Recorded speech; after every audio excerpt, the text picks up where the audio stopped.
qui nous amène à notre dernier prix de la soirée. Et pour ce dernier prix, le prix spécial du jury, j'appelle une nouvelle fois Monsieur André Marcon, le président de la CCI France. Notre hôte ce soir est le vice-président du Conseil économique, social et environnemental.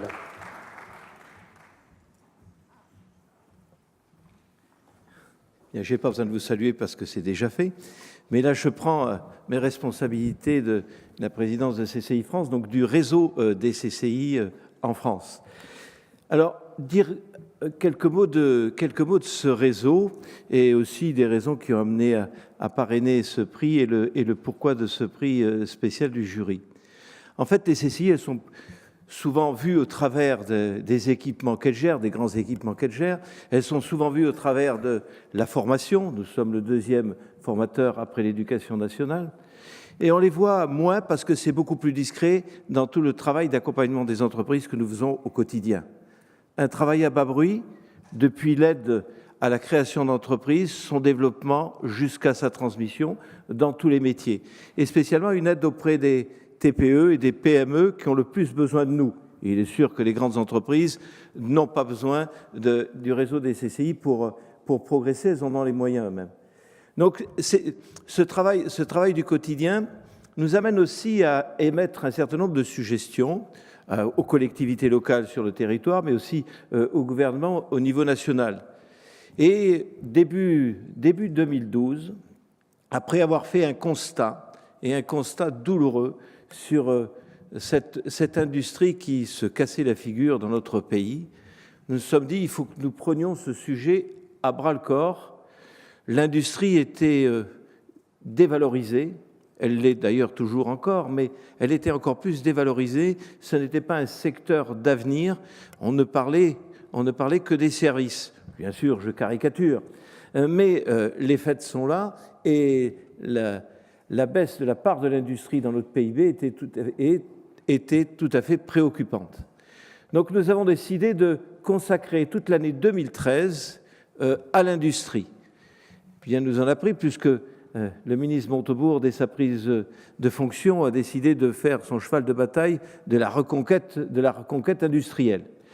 Et sur cette année 2013, nous avons travaillé sur l'ensemble du territoire. Nous avons organisé plus de 700 manifestations pour promouvoir l'industrie, promouvoir le geste de la main, bien sûr, promouvoir la formation, promouvoir la technologie en industrie et faire en sorte de comprendre à l'ensemble des publics, et notamment aux plus jeunes, que l'industrie était un secteur d'avenir. Alors, tous ensemble, bien sûr, nous n'avons pas été les seuls, nous avons participé à beaucoup de manifestations organisées par d'autres institutions ou d'autres groupements. Bien, je crois que nous avons fait progresser l'image industrielle de la France, puisque, vous savez, en cette fin d'année 2013, la part de l'industrie est remontée de quelques dizaines de points, mais c'est quand même, on dit, il y a eu l'hémorragie est stoppée et il y a une certaine reprise. Donc on peut s'en féliciter au jour d'aujourd'hui.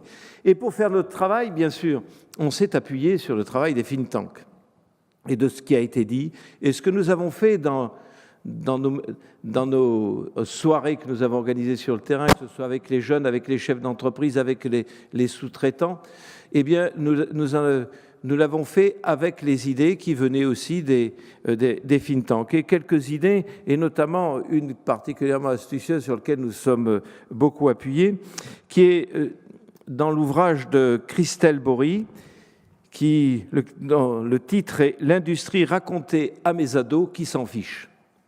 Eh bien, je crois que c'était un prisme tout à fait intéressant pour montrer que l'industrie avait des choses à raconter non seulement aux enfants, mais aussi aux adultes. Alors ça, c'était 2013, c'était notre année de l'industrie. 2014, c'est notre année de l'innovation. Industrie, innovation, on va faire un lien tout à fait naturel entre ces deux concepts. Et sur l'innovation, nous voulons non seulement travailler l'innovation sur son côté technologique, auquel on pense immédiatement, mais aussi sur son côté endogène et incrémental. La troisième révolution industrielle se fera si nous savons prendre le virage de l'innovation, et notamment dans nos industries, de prendre le virage de l'innovation numérique. Parce que nos modes d'organisation de l'entreprise vont être complètement bousculés. S'ils ne sont pas bousculés, nos entreprises sont mortes. Donc c'est ce que nous essayons de faire avec l'ensemble de nos entreprises et de nos CCI sur tout le territoire. Et comme je disais que nous nous sommes beaucoup appuyés sur les travaux des think tanks, il y a un think tank qui nous a particulièrement nourris, c'est celui de la Fabrique. Et c'est pour ça, ce soir, je voudrais récompenser la Fabrique pour son travail au sujet de l'industrie. Donc le lauréat, la Fabrique de l'industrie, Monsieur Thierry Veil, le délégué général de la Fabrique de l'industrie.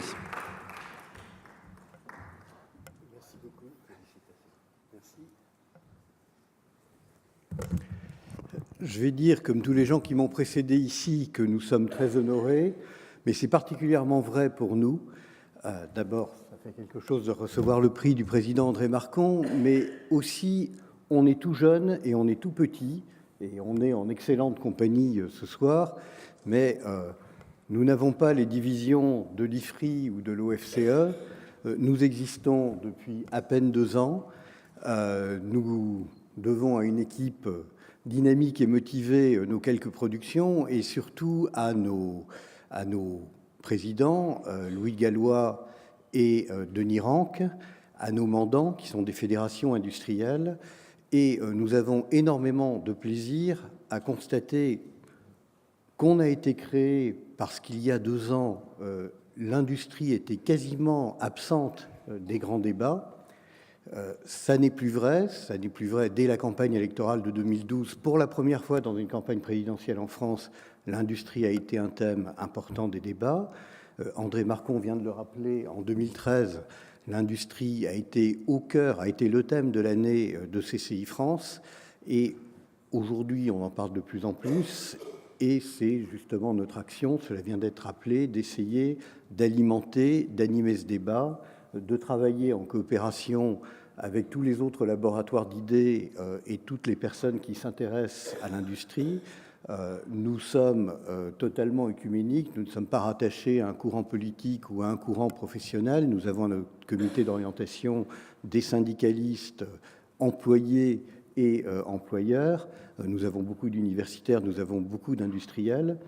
Et plutôt que de vous parler de ce qu'on fait, je vous propose, si vous souhaitez mieux nous connaître, de participer à nos discussions, de venir à nos événements. Et je mentionnerai 2 prochains événements. Le premier, c'est d'organiser pendant 1 semaine à Cerisy, en Normandie, un colloque résidentiel où pendant 1 semaine, nous allons rassembler des anthropologues, des géographes, des historiens, des économistes, des sociologues, des spécialistes du travail, des spécialistes du développement durable, pour réfléchir sur le thème « L'industrie, notre avenir » et s'enrichir de nos perspectives mutuelles pour parler des enjeux et des perspectives de l'industrie. Je peux concevoir que malgré votre intérêt nouveau pour ce sujet, tout le monde dans la salle n'ait pas envie d'aller passer 1 semaine à en discuter. Alors je peux aussi vous proposer la taille en dessous. Nous faisons lundi à la même heure dans 3 semaines pour l'inauguration de la semaine de l'industrie, lundi 7 avril, un petit colloque, cette fois dans un format de 2 heures, au Collège des Bernardins, sur les difficultés de recrutement de l'industrie et sur la manière dont un certain nombre d'acteurs industriels, collectivités territoriales, éducation nationale prennent des initiatives pour former les gens dont l'industrie a besoin. Tout le monde sait, malheureusement, bien sûr, qu'il y a plus de 3 millions de chômeurs en France. On sait moins, enfin, pas dans cette salle éclairée, mais on sait moins en général qu'il y a plus de 300 000 emplois non pourvus ou très difficiles à pourvoir dans l'industrie. Et plutôt, soit de faire la théorie de pourquoi c'est impossible et pourquoi c'est très triste, soit de faire des recommandations sur le thème Yaka Faucon. Nous donnons la parole à des gens qui ont fait, qui ont réussi à surmonter ces difficultés de recrutement par différentes initiatives, et nous réfléchissons avec eux à ce que nous pouvons apprendre, à ce qui peut s'adapter dans d'autres contextes pour stimuler tout le monde. Je voudrais enfin juste faire une dernière précision. On me demande parfois pourquoi l'industrie plutôt que les services. Alors si on parle d'industrie, ça n'est pas du tout pour l'opposer aux services. Cette distinction fait de moins en moins de sens. Il y a de plus en plus de services accompagnant l'offre de produits industriels. Il y a de plus en plus d'infrastructures et de produits pour rendre possible l'offre de services. Et pour nous, l'industrie, c'est plutôt tout ce qui résulte de la combinaison de talents divers et tout ce qui est en concurrence avec le monde entier. Donc, on a une définition de l'industrie beaucoup plus large que celle qu'en donne l'INSEE, le secteur secondaire ou la production de biens matériels. On considère qu'un éditeur de jeux vidéo, par exemple, ça fera plaisir à Daniel Catplan, c'est un industriel et quelqu'un qui, dès qu'il sort en produit, est en concurrence, pardon, je ne te voyais pas, est en concurrence avec le monde entier. On considère aussi que, par exemple, le tourisme est en concurrence avec le monde entier. Les gens ont le choix d'aller passer un excellent week-end à Barcelone, à Londres, à Saint-Bonnet-le-Froid ou à Paris. Et s'ils choisissent de venir plutôt en France, ce sont des emplois en France beaucoup plus qualifiés qu'on ne le dit souvent. Ce sont des devises qui rentrent en France. C'est tout un écosystème parce que pour que les gens viennent, il faut que les transports soient de qualité, que le patrimoine soit bien mis en valeur, que les hôtels et les restaurants soient de qualité, que l'accueil soit bon. Donc on voit bien qu'on est dans le domaine de l'industrie et de l'industrie en écosystème et du rassemblement de compétences très diverses. Voilà, j'espère que vous serez nombreux à nous honorer de votre présence à Cerisy début juin ou dans 3 semaines pour ouvrir la semaine de l'industrie. Et nous souhaitons vivement stimuler le débat chez tout le monde et travailler avec l'ensemble des autres laboratoires d'idées qui peuvent s'intéresser au sujet. Merci.